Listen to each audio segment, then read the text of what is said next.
नमस्कार। अनन्या क्लासेज में आपका स्वागत है फिर से। आज हम पढ़ेंगे अधिगम, नियोग्यता, असामान्यता, असक्षमता, व्यक्तिक्रम। क्या है इसमें देखिए, जिन बालकों को भाषा को लिखने, पढ़ने, समझने आदि में शारीरिक, मानसिक या अन्य किसी कारण से बाधा उत्पन्न होती है, अधिगम निर्भाग्य बालक कहलाते हैं। अधिगम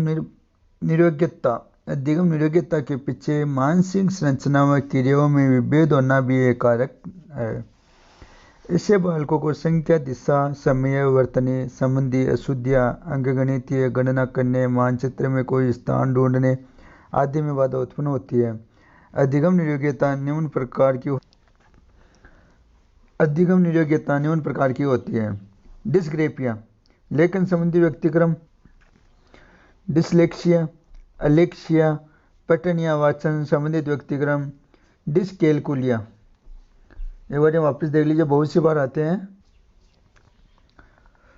अधिगम नियोग्यता निम्न प्रकार की होती है। डिस्ग्रेफिया वापस देख लीजिए।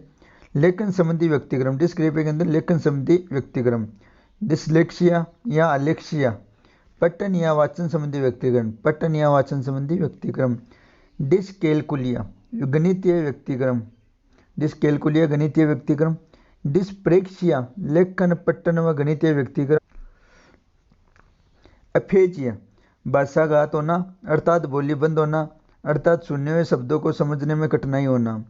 हाइपरलेक्सिया, शब्दों तथा वाक्यों को बिल्कुल नहीं समझ पाना।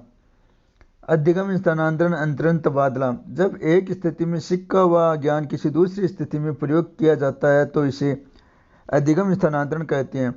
जब एक स्थिति में सीखा हुआ ज्ञान किसी दूसरी स्थिति में प्रयोग किया जाता है तो उसे अधिगम स्थानांतरण कहते हैं। सकारात्मक स्थानांतरण, जब एक स्थिति में सीखा हुआ ज्ञान किसी दूसरी स्थिति में सहायक होता है तो उसे सकारात्मक या धनात्मक या अनुकूल स्थानांतरण कहते हैं। गणित विषय का ज्ञान भौतिकी ज्ञान में सहायक होता है। साइकिल चलाने वाला स्कूटर चलाना आसानी से सीख जाता है। नकारात्मक स्थानांतरण, जब एक स्थिति में सीखा हुआ ज्ञान किसी दूसरी स्थिति में बाधक होता है तो इसे नकारात्मक या ऋणात्मक या प्रतिकूल स्थानांतरण कहते हैं। कला विषय के विद्यार्थियों को विज्ञान विषय पढ़ने में बाधा उत्पन्न होती है। अमेरिका के ड्राइवर को भारत में कार चलाने में बाधा उत्पन्न होती है। शून्य स्थानांतरण में क्या देखते हैं वापिस, जब एक स्थिति में सीखा हुआ ज्ञान किसी दूसरी स्थिति में न तो सहायक होता है न ही बाधक होता है तो इसे शून्य स्थानांतरण कहते हैं। प्रार्थना याद कर लेने पर भी देशभक्ति गीत याद करने में भी उतना ही समय लगता है। अब आती है अभिप्रेरणा। आगे अभिप्रेरणा, मोटिवेशन शब्द की उत्पत्ति लैटिन भाषा के मोटम से हुई है, जिसका अर्थ होता है मूव, मोटन, मोटर यानी गीत करना से हुई है। अभिप्रेरणा एक ऐसा प्रेरक बल है जो व्यक्ति को भावनात्मक रूप से जागृत करते हुए लक्ष्य प्राप्ति की ओर अग्रसर करता है, गति प्रदान करता है, दिखा देता है।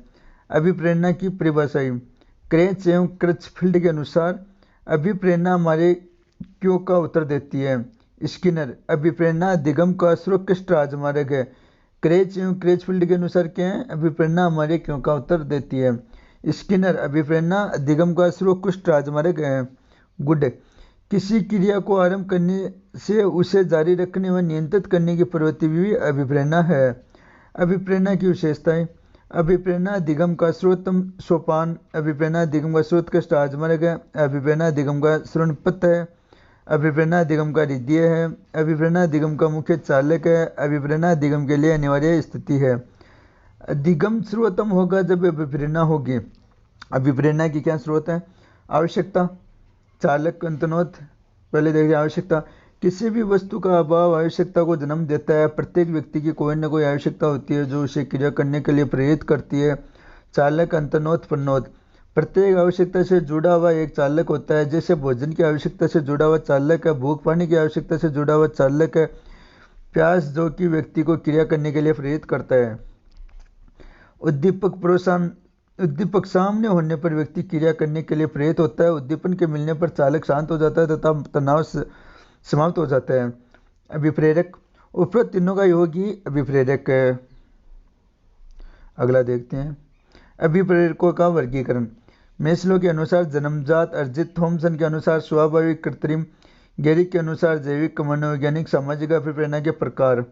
आंतरिक अभिप्रेरणा, इसमें व्यक्ति स्वयं से प्रेरित होकर आगे बढ़ता है तथा लक्ष्य तक अर्थात मंजिल तक पहुंचता है, इसलिए इसे सकारात्मक विप्रेरणा भी कहते हैं। बाहरी विप्रेरणा, इसमें व्यक्ति स्वप्रेरित न होकर किसी बाह्य व्यक्ति के प्रेरित करने पर कार्य की शुरुआत करता है तथा इसके अभाव में मंजिल तक अर्थात लक्ष्य तक नहीं पहुंच पाता है। बाह्य विप्रेरणा अंत तक अर्थात लक्ष्य तक पहुंचने की एक युक्ति है, साधन है अर्थात एक शुरुआत है, जबकि आंतरिक विप्रेरणा अपने आप में एक अंत है।